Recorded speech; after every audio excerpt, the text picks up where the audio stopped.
Rodrigo doit-il quitter le Real Madrid? Et on va se poser la question ensemble, quel club pourrait lui proposer un challenge intéressant? Convenir. Ok. Voilà. Qu'est-ce que, spontanément, est-ce que déjà, pour toi, il doit partir du Real ou rester? Moi, on avait eu la discussion l'année dernière, je crois, Ouais. avant la discussion. Quand je parlais d'Mbappé, on avait fait une discussion Mbappé, je disais que Rodrigo, sa hype, elle a duré, quoi, 2 matchs la saison dernière. Un peu dur, mais il y a eu, Où tu avais quand même des gens comme Daniel qui disaient que c'était le plus talentueux de tout le monde devant Bellingham. Enfin bref. Et ça parle. On va être méchant, on va pas tirer sur l'ambulance sur Daniel, mais Daniel, on l'a connu quand même beaucoup plus affûté sur les analyses ces derniers temps. Pour des gens qui parlent de la culture de l'instant, oui, c'était un peu ça. Déjà, cette génération de Brésiliens, là, actuelle, t'as du mal à avoir un vrai leader devant. Tu vois, autant Marquinhos, derrière, c'est quand même quelqu'un. Alisson a retrouvé son niveau. Mais à chaque ligne, t'as vraiment du mal à avoir quelqu'un qui émerge et pendant j'ai bientôt 40 ans, j'ai toujours connu le football avec des Brésiliens qui étaient d'un niveau stratosphérique. Bah, surtout dans la partie offensive. Mais même derrière, tu avais toujours des Aldaïr, tu vois, le défenseur des Lucio. Tu avais toujours ton Brésilien bourrin qui, bon, après, on a eu Cafu et Roberto Carlos pendant la moitié de nos vies. Donc, ça aussi. On a peut-être été trop bien habitués. Ben oui, on a eu Marcelo, Maicon, Daniel Alves. Des fois, il y en avait tellement, tu dis, je vivais avec qui?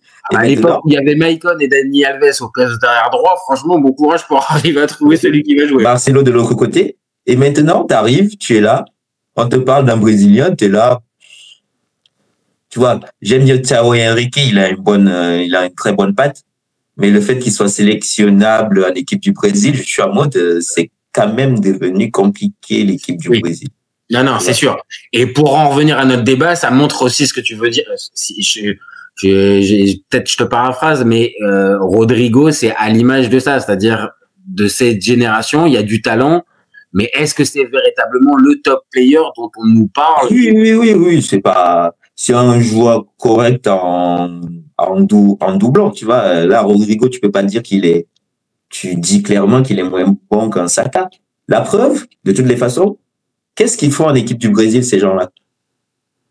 Ah, c'est vrai. Alors, individuellement, oui. Maintenant, est-ce que collectivement aussi, le fait de changer d'entraîneur à chaque fois, de passer d'un schéma à l'autre et d'être entouré, comme tu viens de le dire, avec très peu de patrons dans le 11 et dans l'effectif, bah, évidemment, le joueur un petit peu talentueux type Rodrigo, bah, il va avoir un petit peu de mal. Donc, après, l'idée, c'est pas non plus de lui taper dessus, tu vois, pendant ce débat, c'est juste peut-être déjà dans un premier temps de remettre à sa place à ce niveau qu'il est vraiment. Rodrigo, voilà, c'est pas un top player, c'est un très bon joueur, mais c'est pas, tu construis pas ton équipe autour de Rodrigo, tu vois, voilà. Bah, c'est ça. Là, je vais partager les stats.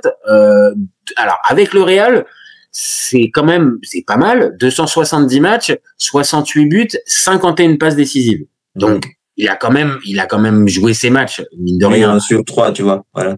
Avec le Real. Après, il est arrivé jeune, à sa décharge. Donc, le temps d'arriver dans ce Real, ok. L'année dernière, bah, mine de rien, en tout, ça fait 54 matchs, 14 buts et 11 passes décisives.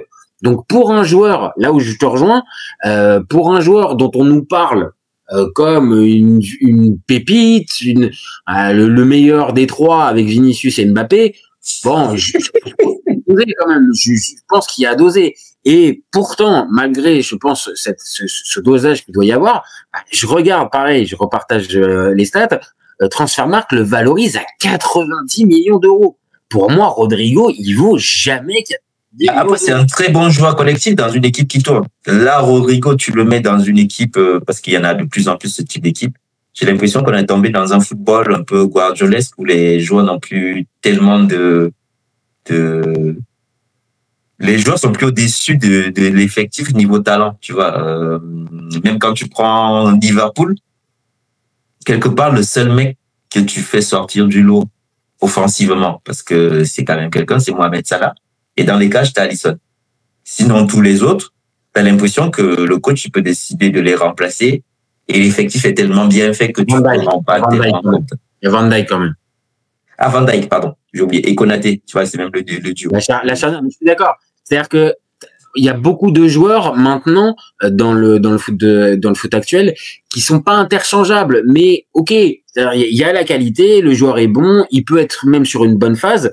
Donc pareil, l'année dernière, il joue 54 matchs, il marque 14 buts, 11 passes. C'est bien. C'est ça, oui. Mais est-ce qu'on peut parler véritablement de top players et de joueurs qui doivent, on va dire, intégrer toutes les meilleures équipes du monde? Parce que c'est ça un peu le creux du débat. Moi, j'entends beaucoup de choses avec, il devrait jouer à Manchester City, il devrait jouer peut-être au Bayern, peut-être. Ah, écoutez, les gars, moi vraiment. Là, il serait doublé au Bayern avec Gnabry et Coman. Mais c'est ça. À la place d'Olysée, il va jouer à la place d'Olysée.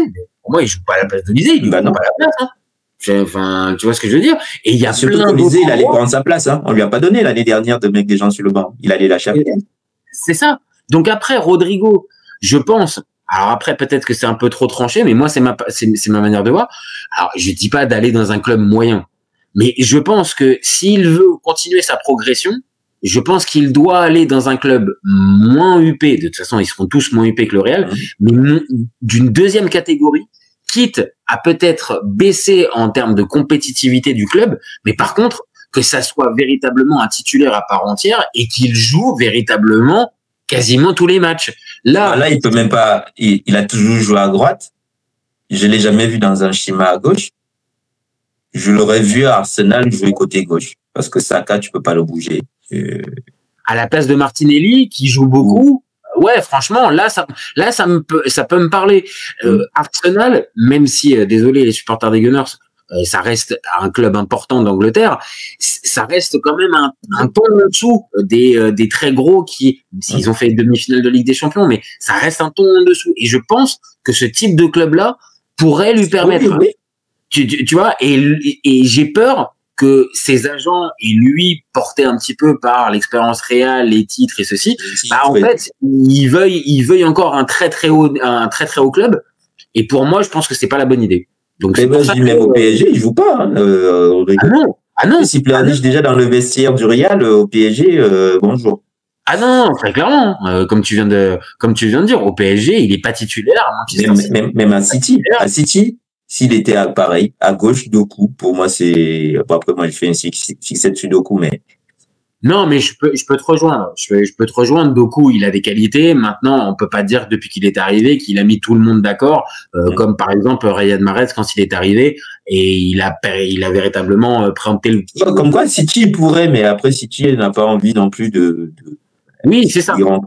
C'est ça. Donc voilà, si on peut, pour conclure notre débat, Rodrigo, moi, si je peux lui conseiller un truc, sois pas trop gourmand, finis pas en Arabie Saoudite. Parce que là, pour le coup, ça serait la connerie. Mais essaie d'aller dans un club un poil en dessous. Et je pense qu'il y a moyen d'écrire une belle histoire et surtout de toi de progresser. Maintenant, je sais pas si Rodrigo écoutera mes conseils. Si tu parles en français en plus. En plus en français. Bah écoute, peut-être on va traduire les débats. Peut-être que ça pourra peut-être le chauffer.